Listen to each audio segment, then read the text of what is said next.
next clause that I want you to make sure you're paying attention to when you sign a contract is the limitation of liability clause. This limits the other party's liability to you in the event that something goes wrong.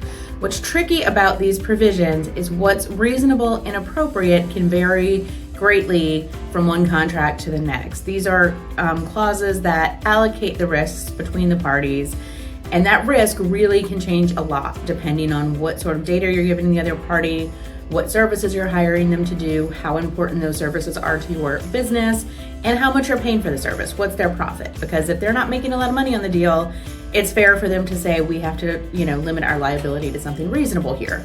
The problem is what's reasonable can always be different. So this is a clause you really want to pay attention to make sure you're not agreeing to something that's going to limit the party's liability to something that isn't sufficiently going to cover you in the event that something does go wrong.